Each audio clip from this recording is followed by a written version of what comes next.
can't break me, never make me bust a softer beats. This outlaw style got a brother off the streets. Mr. Lawrence up to sue me, I won't stop till we get justice for these crooked cops on my block. Time Warner full of sissies, tell them all to miss me. A bunch of hypocrites whistling Dixie. Good riddance, cause you never should've touched me. You cowards knew you couldn't take the pressure. Oh yeah, 147-pound division. Let's talk a little boxing.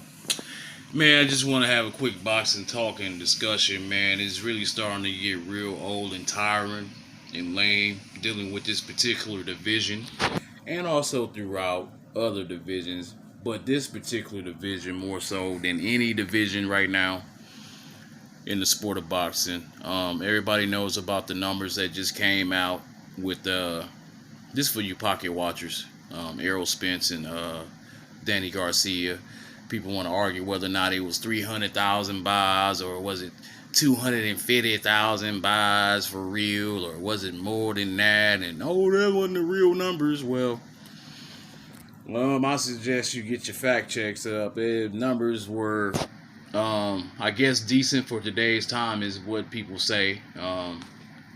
They did draw in some pretty decent change, about the same amount, I believe. A little bit over 20 million, same as the first Fury. I'm sorry, the second Wilder Ortiz pay-per-view, and also the first Fury Wilder pay-per-view. You know, and then like I said, the second one definitely exceeded those numbers. But not quite to where I feel like they need to be. If you're gonna worry about what kind of numbers and pay-per-view buys and all this shit here, man, it's gonna be a lot of upstaging in 2021 with some of these retired fighters, man. And then I think that this particular division is why I'm focused on, because these guys actually had a potential to make history by giving the fans what they want. I know that we're never gonna get the era where everybody fights everybody as far as like the four kings of boxing, and people really need to make their mind up on what they want to do. Everybody want to be tag team champions and partner up with everybody, and I feel like all of them need to get that work, and Errol Spence included. Talking about he don't want to move up. He want to move up, but he gonna wait till his tag team partner Jermell Charlo go up, and then he gonna come up, and he don't want to step on his toes for a Canelo fight. He rather see him get it first. What kind of shit is this, man? I don't understand it. And you got a super fight waiting for you at your own division anyways that don't sound like it's gonna happen no time soon. Everybody still seem like they chasing the Manny Pacquiao sweepstakes, man. Manny just chilling, man. Manny more than likely what it sound like, man, he don't really want that smoke like that, man. If Errol get the fight, that'd be great.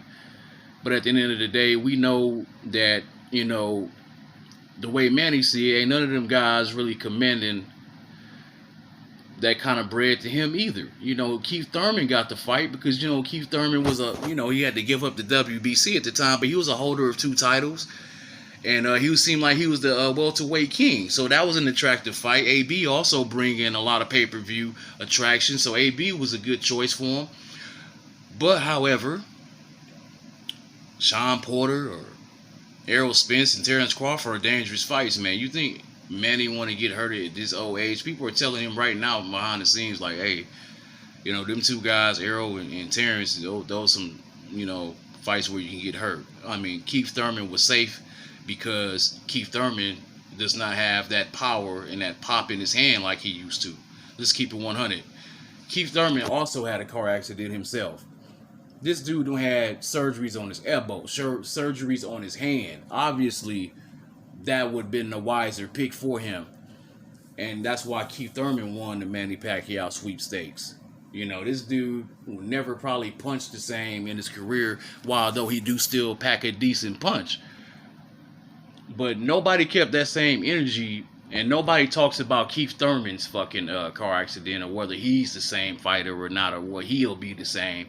I felt like people put more emphasis because it was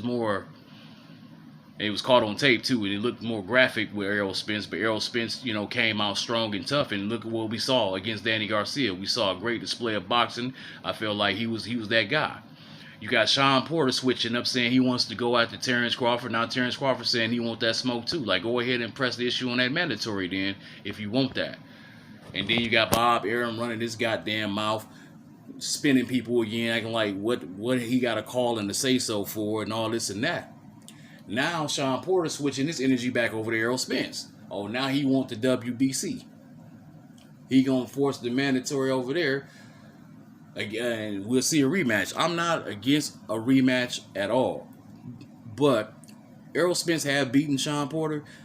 Let's go ahead and get that people's choice fight, man. Let the fans finally see who is the better fighter between the two undefeated fighters, but Crawford and Spence. You know, and then maybe they should focus on Pacquiao after that. 2021, you will not see Manny Pacquiao until April. He's already said that. He wants to fight twice, he said, and those probably be his last two. Like I said before, we know that soon as Conor McGregor dusts off Dustin Poirier in his UFC fight this month, probably around April, May, you're probably going to see a money fight with McGregor and Pacquiao. Now, Pacquiao may take on one of the other champions, maybe not. But his plan is to probably wait that out and force a fight between Crawford, if they'll fight, and Spence. You know, PBC seems like they ready to make that happen once Crawford's contract is over. Once I've heard now that you know, his contract was supposed to be obligated till October. Now we're hearing that Crawford can actually step away as soon as possible now that Bob Arum is totally finished with trying to deal with him, and there may be a buyout coming soon from him. I don't know if Al Heyman is going to help out with that if he decides to go the PBC route. It seems like he is more leaning towards the PBC route. That's where all the fights are at. We don't know exactly, but I feel like that's on its way, and that'll be a headline soon. And maybe his first debut may be against Sean Porter. If Sean Porter really want that smoke, you know. But Sean Porter got options. He can take Errol. He say he feel confident he can beat Errol second time around. Manny Pacquiao has no interest in the Sean Porter fight, so he won't get the Pacquiao fight himself. And when you think about it, man, does Pacquiao really give a damn about fighting for an IBF belt that he was given by the IBF? They gave him an honorary IBF title like last year. So, I mean, those belts are going to collect dust over time, and their accomplishments that he can look back on and put them in his case, as well as the other guys.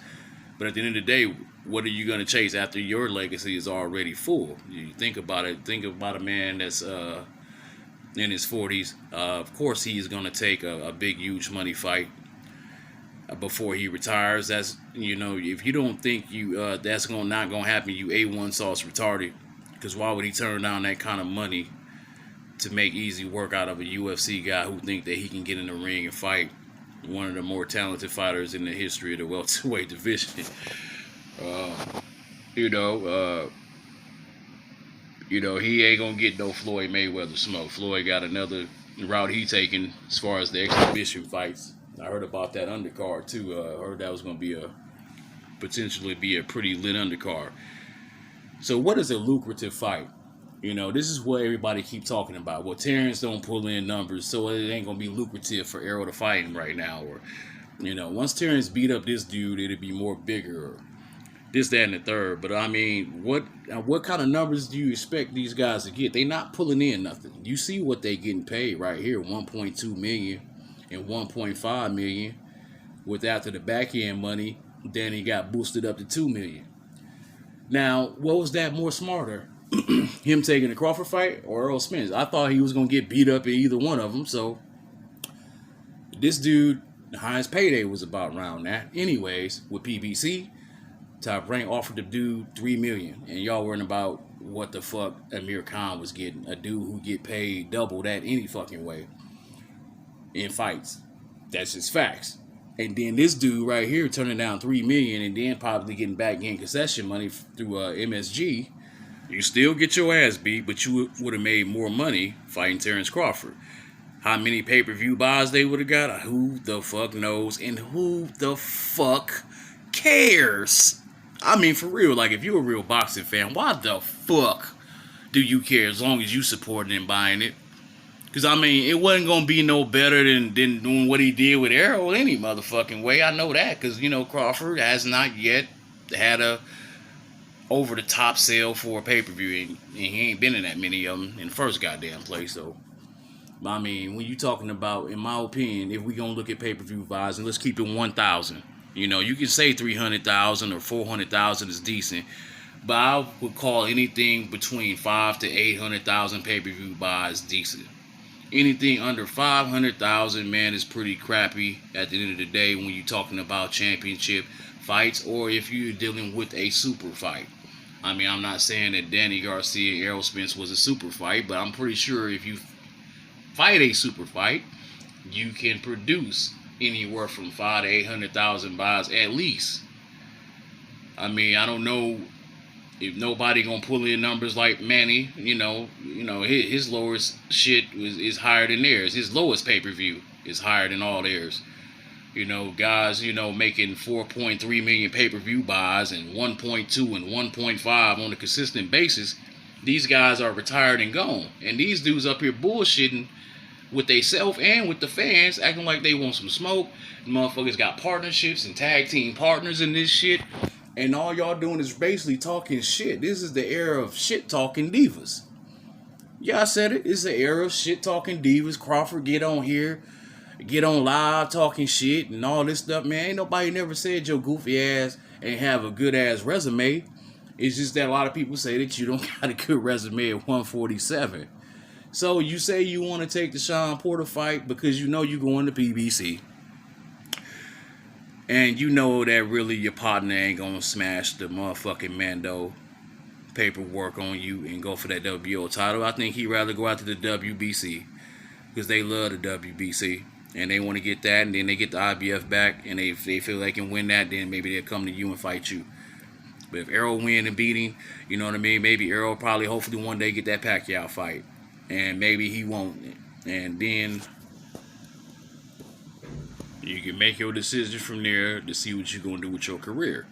But what I don't like to hear, and I love the 154-pound division, but we going to play this tag team partner in the world shit, then fuck it. If you really want to move up, dude, just move up. The fans would love to see you versus Jermell Charlo, but you ain't going to fight your partner. But everybody got something to say about Sean Porter and Terrence Crawford not wanting to fight each other, or then they want to fight each other. I mean, I would love to see them all fight each other. And if you move up, fight your mans. That's a hell of a fight. I mean, create your own legacy. You don't need to depend on fucking Canelo or fucking Pacquiao. Them dudes already don't got they shmoney. You know what I mean? They are big names, yes indeed. They would be good for you. There'd be a good name on your resume, all that good shit, man. But, you know, some fights just don't happen, man. You know, Keith chased it Mayweather for a while. You know, Mayweather didn't fight Keith. He didn't fight Brook. He didn't fight Bradley.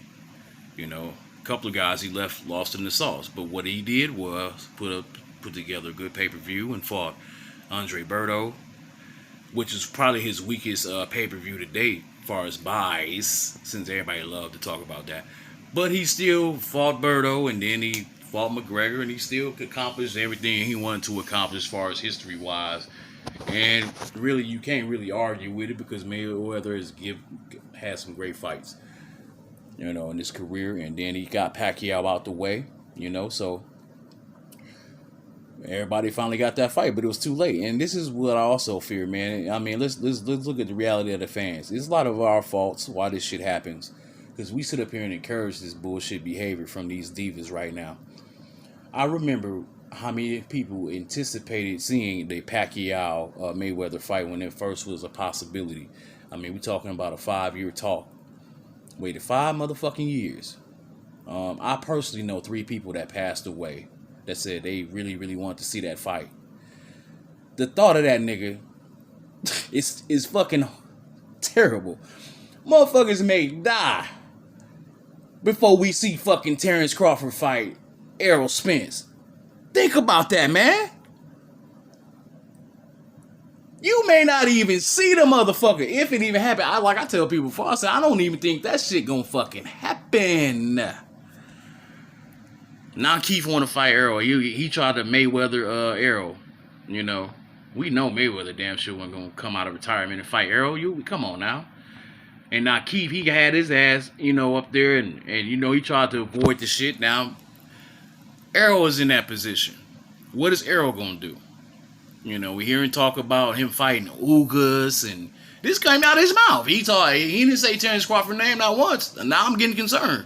I didn't hear him say Terrence Crawford's name about a fight. I mean, you already know that's one of the biggest fights to make. I don't give a fuck what nobody talking about. That's a people's choice fucking fight. If you ain't gonna fight Keith Thurman, who still has the big name, if you not fighting Manny Pacquiao, really I'm gonna say if you not fighting Manny Pacquiao next, bro, you gotta fight Terrence Crawford. But I'm not hearing this. I'm hearing Ugas and some other motherfuckers. Rematch with Sean Porter he talking about. I mean, that's a good fight, but who would you rather see? Sean Porter rematch or a super fight with Terrence Crawford? Or would y'all rather see Sean Porter fight Terrence Crawford instead of getting the fight that we want?